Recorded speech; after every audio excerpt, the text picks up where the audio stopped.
Good morning. Good morning. Karen Del Maestro here, your health and transformation coach, breast cancer and BRCA2 thriver. And welcome to day 4 of our self-care tune-up. We're almost there. One more day to go. And I always get like a little bittersweet at this point, right? We've been on this journey together. We've had lots of aha moments. The messages I got after yesterday when we were talking about the cancer personality profiles, personality traits common amongst cancer patients, according to Dr. Douglas Brody, who studied for decades similar characteristics amongst cancer patients. Right? Mind-blowing. And it was for me too, after my breast cancer diagnosis.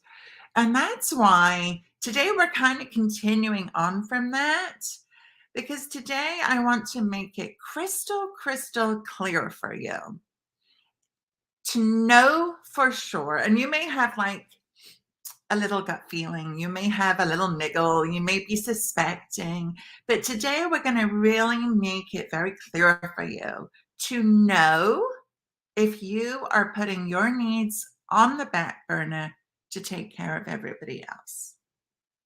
And of course, tomorrow I'm going to be telling you what you can do about it, because I will not leave you hanging. I will not leave you without a roadmap. I will not leave you without a path forward. That would be cruel. And I'm not going to do that. So don't worry. I know it may have been, you may have had a lot of aha moments. You may have had, feelings of, oh my gosh, this feels big. This feels overwhelming. What do I do from here? Where do I go from here? Just let it go. Let it go. Trust the process. Trust me. And know that I've got you. Okay. I used to have almost all of those traits that I shared yesterday. I used to have all of the 10 signs that I'm going to be sharing with you today about knowing if you're putting your needs on the back burner. I used to be a people pleaser. I call myself a recovering people pleaser. I used to do everything in my life for everybody else. And you know what? We may have gotten away with it for a while. But, and it's a really big but here, after something like a breast cancer diagnosis, we can't afford to do that anymore. And I just want to bring up the picture of our energy to remind you why. Okay? I want you to just remind you of why we cannot keep giving everything away to everybody else. Your body is the teapot. The tea inside the teapot is your energy. And if all day long you are giving every ounce of your energy to everybody else, you are going to end up exhausted, drained, sucked dry, bitter, angry, resentful, snapping at everybody. Angry with yourself then for snapping at everybody. It's like a vicious circle, right? And there's one thing that tops up that teapot, and it's self-care. Okay, so as we go through again today, and I'm sharing these 10 signs for you to know that you're putting your needs on the back burner, I'm going to be asking you to consider what is happening to that level of tea in your teapot. Okay, so let's dive in. And if you're on live, say hi. If you're watching the replay, just put #replay and let me know that you're on and joining us today. So here we go. Okay, diving in. Number 1, you know that you're putting your needs on the back burner if you just want everybody to like you. Okay. So you kind of follow along with the plans. You don't create waves. You just want everybody to like you. And there's almost like this really deep-seated need for that. Okay. Number 2, you avoid conflict. Let me tell you. I used to do this all the time. I would just, if somebody annoyed me, suck it up, walk away, wouldn't say a word, keep it all inside, stew on stuff. Used to do it all the time. I would do anything to avoid conflict, to avoid an argument. It was so uncomfortable for me for decades, decades and decades. And I'll share more on this in a minute. You may like to make sure that everybody around you is happy. And you might be saying, Karen, as a woman, maybe you're a mom, maybe you're a grandmom, a sister, a daughter, a significant other. Yeah, you want to make sure everybody's happy. What's wrong with that? And here's the thing, right? There's nothing wrong with any of these things. They're beautiful personality traits. They're beautiful characteristics. However, and this is the big thing here, when we are doing these things to our own detriment, where it becomes detrimental to our energy level, detrimental to our health and wellness, that's when it becomes an issue.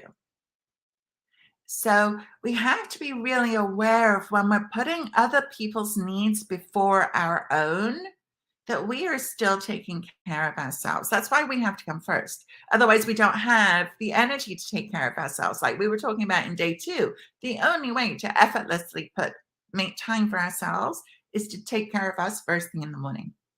It's proven.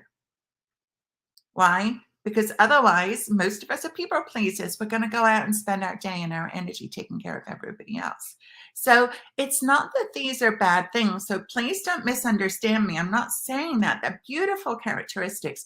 I am a caring, loving, kind person. It's who I am at my core. I have not changed that. What I have changed is that I no longer put my needs on the back burner to focus on everybody else first. I come first. Then I actually have, and this is the coolest part, more energy to show up for everybody else. I have more to give because of the order in which I do things. And so keep that in mind as I'm sharing these. These are not a critique of who you are. And I would never want to change who you are. It's just a shift that we need to make in the way that we are structuring taking care of ourselves. Because so often we're not, I had a client, Beth, say to me once, and she's given me permission to share her name in this story multiple times. And she's worked with me for a number of years. And I said to her, Beth, what would be, if you were to say one thing that was the biggest impact of this shift to focusing on you first in your life? What's the biggest impact been for you? She thought long and hard.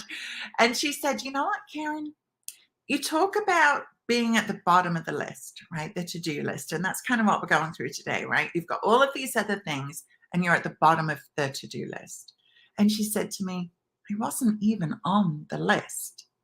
She wasn't even asking herself what she wanted or what she needed or what she wanted out of her life.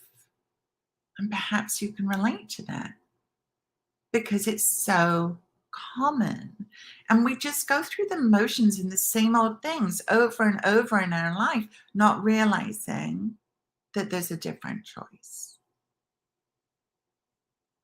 She doesn't do that, Beth. She now puts herself first. Always. Doesn't feel guilty about it. Doesn't feel selfish about it because she knows now how she shares up for others. But it was so powerful to me to hear that she wasn't even on the list. And I wonder how many of you can relate to that. Maybe you hate saying no. That used to be me. Used to be me, always. And in line with that, you're always taking on extra responsibilities, right? When people ask you, you're always saying yes, no matter how busy you are, no matter how high your plate is stacked, no matter what you've already got going on. And I know for me, what used to happen was somebody would ask me for something, and inside my little gut voice would be saying, no, no, no, no, no. But I would smile and say, yeah, sure, no problem. Maybe you do the same thing. Because our gut, that little inner whisper, she is actually your true, authentic self. That's who we need to give the voice to. That's who we need to give the power to, is that person there. Now, you may say, but I don't want to upset people. It's complicated, right? Why we don't do these things. We don't want to let people down. We don't want to upset people. We might feel that it makes us feel less than, or that we're not adequate enough if we're saying no and can't take on more. It might just be that that's what everybody's always expected. And so we don't feel like we can suddenly shift. I shifted. My clients all shift. Because it's not healthy for us. It is going to suck our teapot dry. It is going to make you bitter, angry, and resentful. You're never going to get your energy back. You're never going to learn how to thrive. You're going to be constantly in survival mode. I don't know about you. That's not where I want to live. Especially after something like breast cancer. I want to live my life. I want to make it the best that I possibly can. And that means having energy to enjoy it, right? That means that some of these things need to shift. Now, remember, and I hear this a lot, right? But I can't change my circumstances. It is what it is. I'm in this life. I'm in this relationship. I'm in this job, whatever. No, we can't click our fingers and change everything. But there is one thing that we always have the power to change. That's ourselves. That's it. There's very few things in this world that we get to control. We get to control us. What we say, what we do, what we think. We have zero control over what other people say, do, or think. So why are we giving every ounce of everything that we have to people that don't get to control our lives? I did it. Recovering people pleaser. Decades and decades and decades. I did it too. Until I realized that life could be different. Maybe you find yourself, I used to think that this was the Brit in me, right? I grew up in the UK, and I think that the British are um, chronically good at apologizing for things that they haven't done. I don't know what it is. And there's actually even a John Cleese skit, if you're familiar with Faulty Towers or Monty Python, where he's just like, sorry, sorry, sorry, sorry. And he goes on and on and on, and nothing's happening. And that used to be me. Like if somebody used to bump into me in the supermarket, I would apologize. Can you relate to that? Do you do that too? If somebody bumps into you, do you apologize? I used to do that. I used to apologize for anything, whether it was my fault or not. If something happened in the house, sorry, even if it had nothing to do with me, even if it was the kids, even if it was, my ex-husband. I don't have this same kind of relationship with my husband now. It's completely different, much more healthy. But apologizing all the time for something that is not your fault. Think about that too. That's a sign that you're putting your needs on the back burner. You may be looking for validation from others constantly, right? Needing their approval. Maybe it's on an idea that you have, something you want to do. Maybe it's on what you're wearing. Maybe it's on a decision you're trying to, I don't know. What do you think? Should I do this? Should I do that? Should I go to dinner? Should I not go to dinner? Should I buy these shoes? Should I not buy these shoes? What should I do? We're looking for validation from others, often because we don't know who we really are yet and what we really want. And we spend the first 3 months in my group coaching program, Thrivership School, figuring out who you are and what you want. because we have to. If we don't know who you are, it's really hard to figure out what's in alignment for you and what isn't, right? Does that make sense? Because we're all different. There's no right, there's no wrong, we're all on our different path. Number 8, you don't share your feelings because you want to protect someone else's. Oh, I used to do this so often. And I used to just suck it up. And I would remember, and let me know in the chat if you're relating to any of these, let me know, right? I never, you know what it is? I think that one of the big things was I grew up never being asked, Karen, how do you feel? So I grew up not knowing how to even express my feelings, let alone share them. Okay, so expressing them was one thing, sharing them is another, but even understanding what my feelings were, I didn't learn how to do it. I didn't learn how to do it. And maybe it's the same for you. And I don't know, maybe that, I made sure when, I would just say when I was growing when my kids were growing up, I don't know. Sometimes my mind goes to funny places, guys. What can I tell you? When my kids were growing up, like I consciously made sure to ask them, how do you feel? What would you like? Because I had never been asked it as a kid, I wanted to make sure that my kids knew that they had a voice. And so some of it I think is cultural. Some of it will be the family in which you grew up, the society, all of these things. And some of it is just, we're too shy. I was painfully shy. There's an English saying that I always say, and people always laugh when I say it. I wouldn't say boo to a goose. I was so shy. So shy. And so I would just keep it all inside, not realizing that at some point in time, everything you feel is going to come out. And you may have noticed this, right? You may have noticed that when you keep stuff in, eventually it boils over and it's almost like a volcano erupting. Well, the fact of the matter is that's not healthy for us, especially after breast cancer. We don't want to be holding those negative emotions in our body anymore. We want to make sure that we're able to clearly express them and know that they're valid. Right? Know that we're worthy of expressing how we feel. And that's because nobody gets to tell you how you feel or how you should feel. Should is that judgment word, remember. Our feelings are ours. No matter how you feel, it's valid. You're worthy of feeling your feelings. And you get to recognize them as being your own. Right? Number 9, you do everything you can to avoid hurting anyone else's feelings.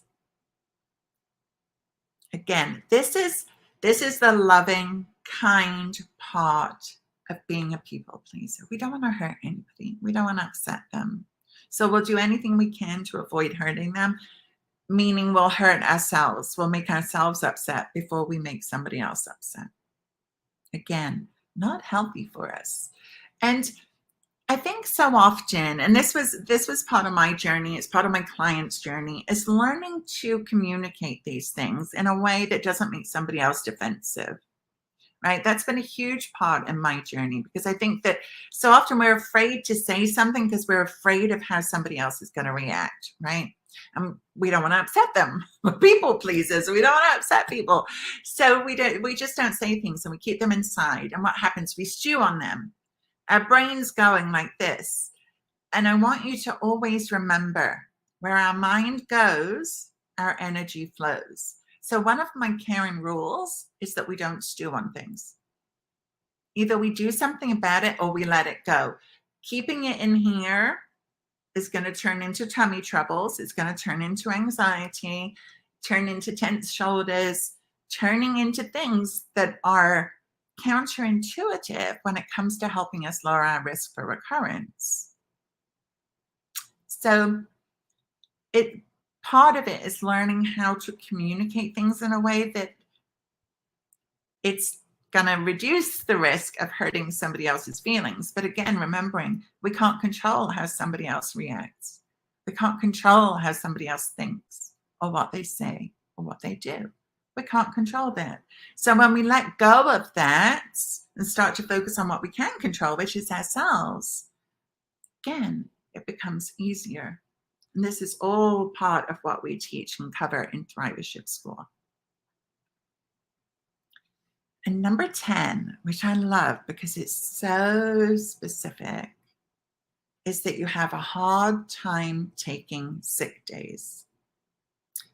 Now, this one is near and dear to me because I'm going to give you a really specific example of when I did this.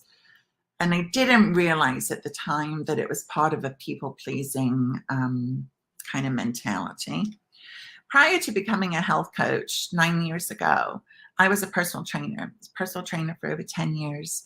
I was a biathlete. I trained a lot of people that did Ironman. I worked in a high-end gym 30 minutes outside of Manhattan. And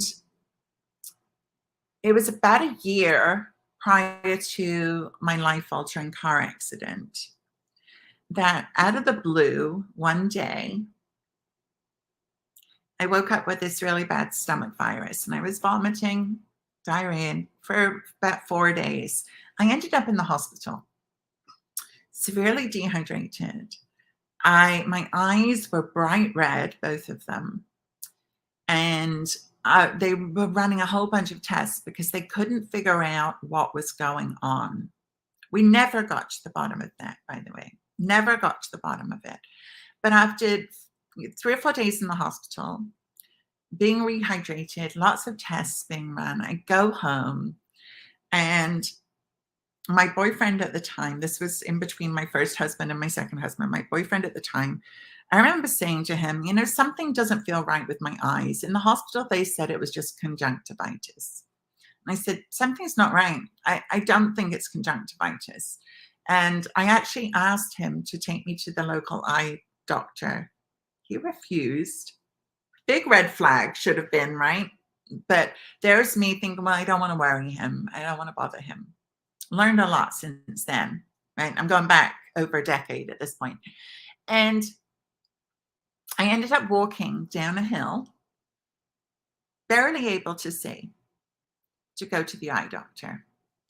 And she took me in. Long story short, she put me on steroids. I had dilating drops. I literally could not see, not the television, not my phone, not anything. I got a taxi home. And 6 months I was in treatment for my eyes.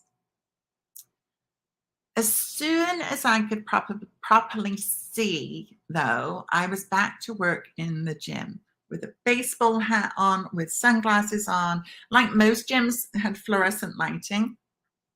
And I was back to work. I was like, okay, I can't let down my clients. I don't want to do this. You know, I need to get back to work, blah, blah, blah. This is where that hard time taking 6 days comes in. I didn't give myself the time that I needed to heal.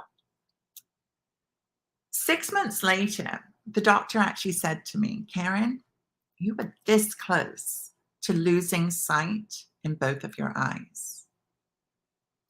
I had some kind of viral infection that inflamed both of my eyes, and I was this close to losing sight in both my eyes.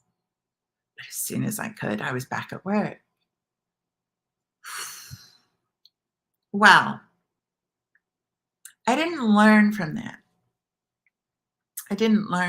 Right? I got back to work as soon as I could, did what I could.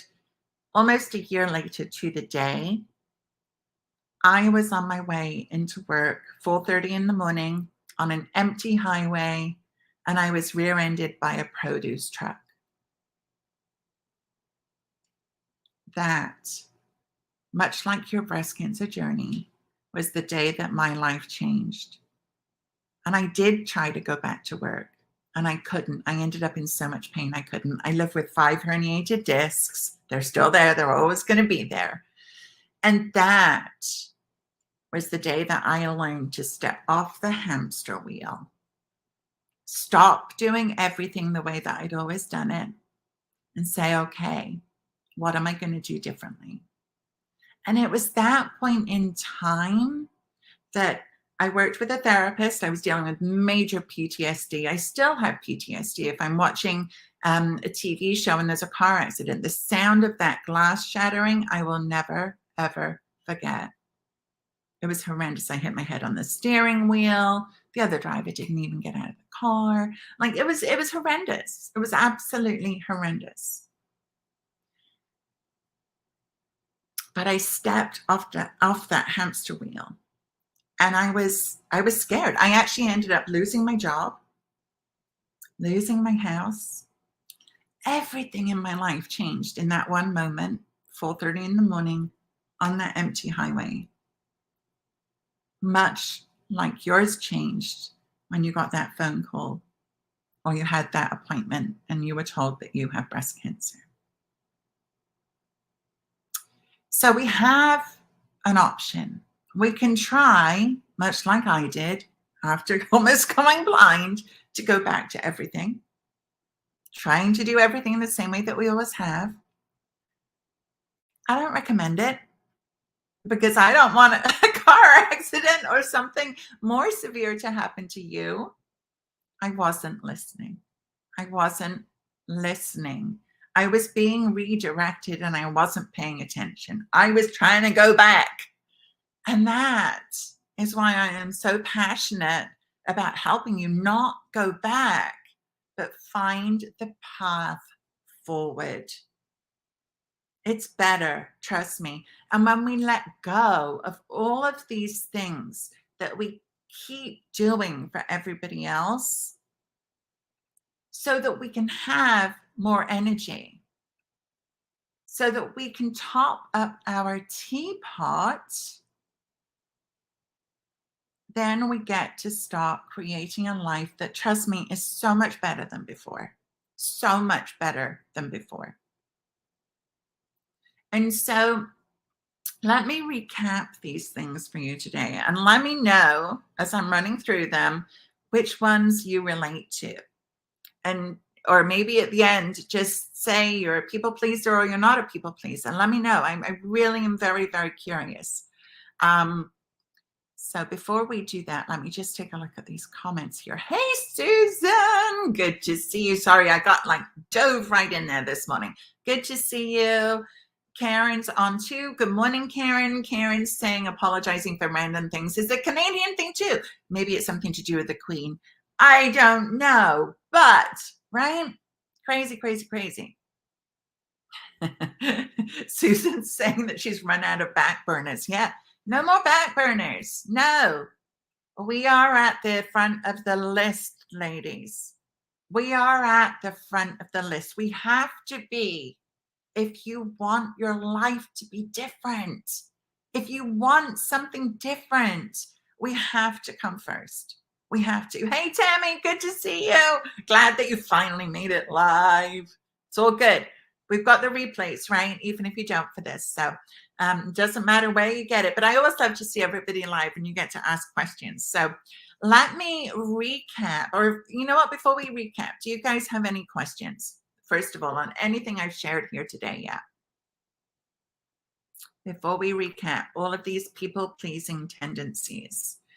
And like I said, I kind of knew for a long time that I put everybody else first. I didn't realize how detrimental it was to my health and well-being.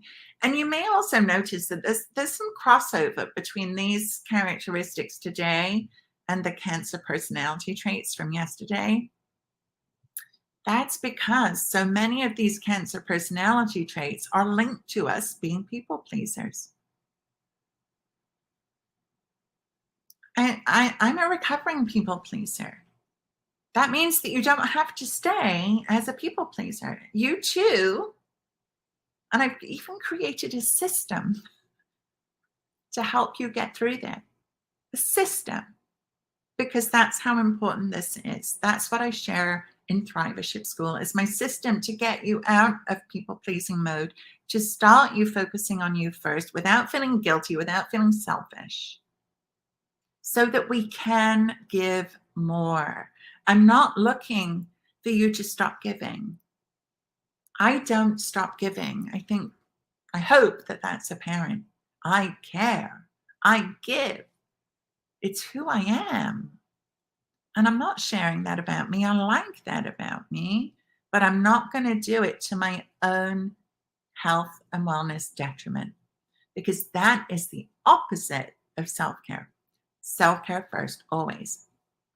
So I don't see any questions coming in. So let's recap. Okay.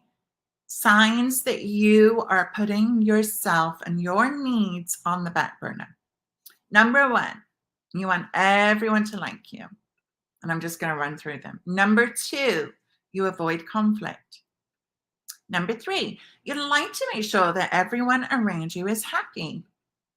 Number four, you hate saying no.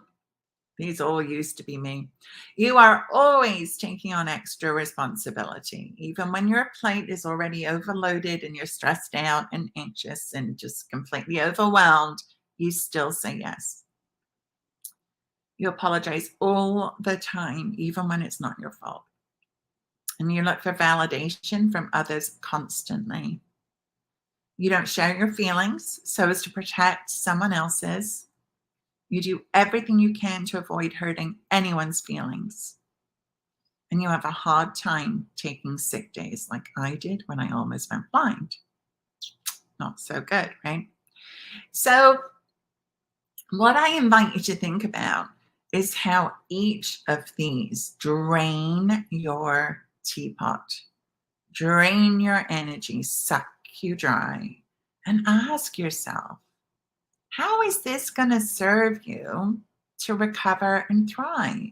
Is it going to serve you? To me, the answer is no, absolutely not.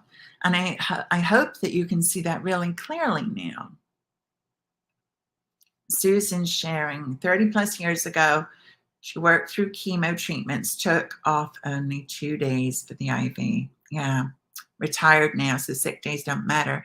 Getting better at saying no more easily. Good, good, good, good. But why do we do that to ourselves? I know the why, by the way, but it's really going in depth and dealing with some childhood stories and beliefs about ourselves and things like that. That's why we do it.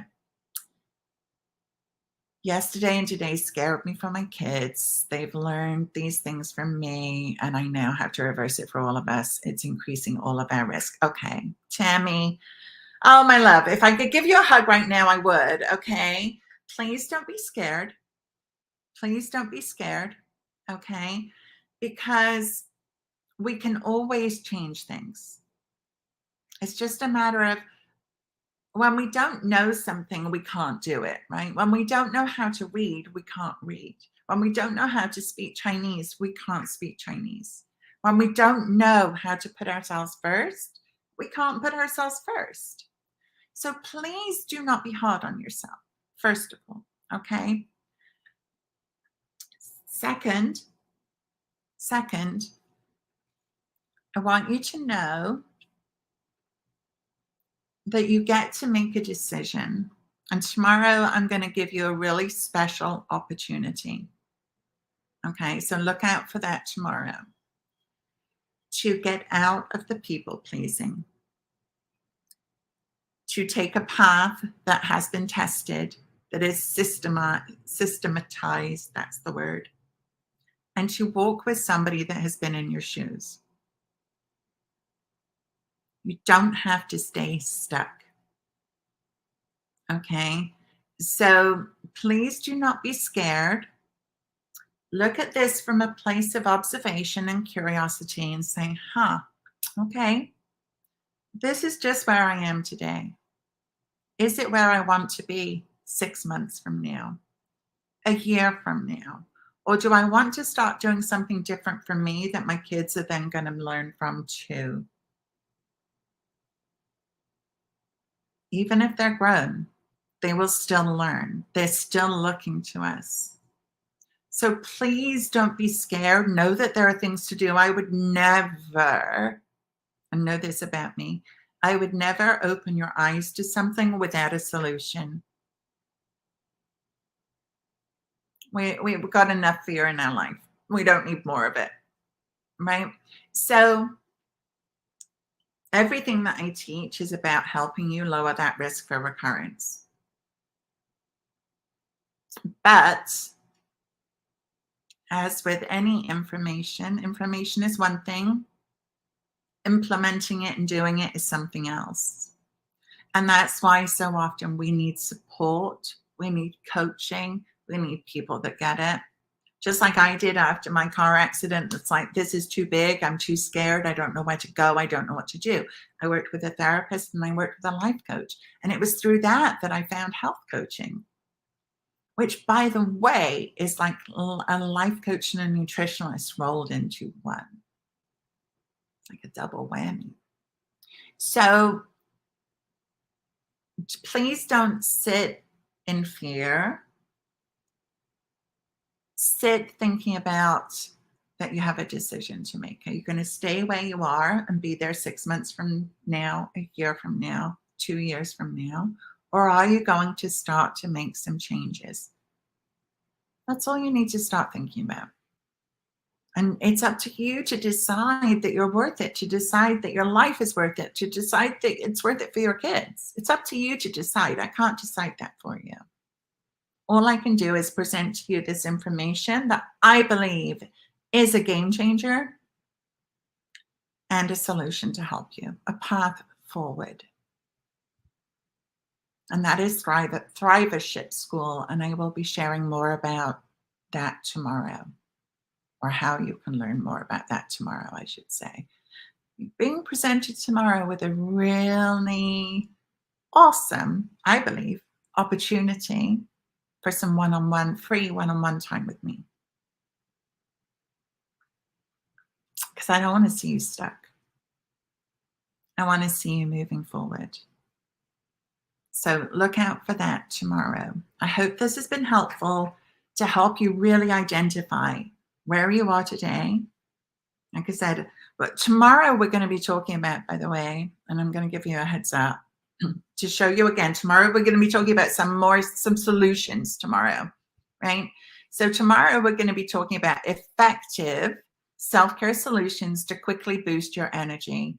Plus, like I've been saying, a special opportunity that you don't want to miss. Okay, so tomorrow we're going to start to talk about solutions. Don't be scared. I got you. I got your back. I know what it's like. I know it's hard, but it doesn't have to be. You just need somebody to shortcut the journey for you. That's all. I learned the hard way by almost going blind and then being hit by a truck. When I got my breast cancer diagnosis, I knew what I had to do because I'd had that experience before. I knew that it was time to double down on my self-care. I knew it was time to just keep going with this.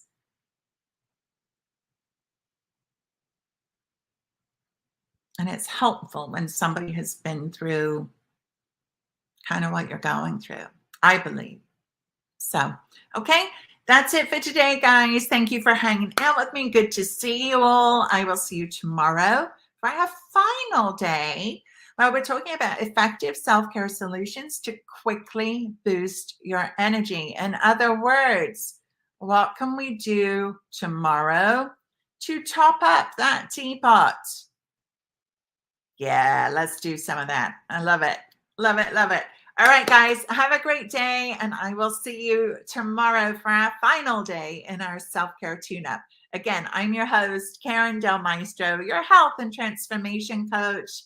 And I'll see you tomorrow. Okay. Have a great day. Susan, enjoy your workout. Bye for now.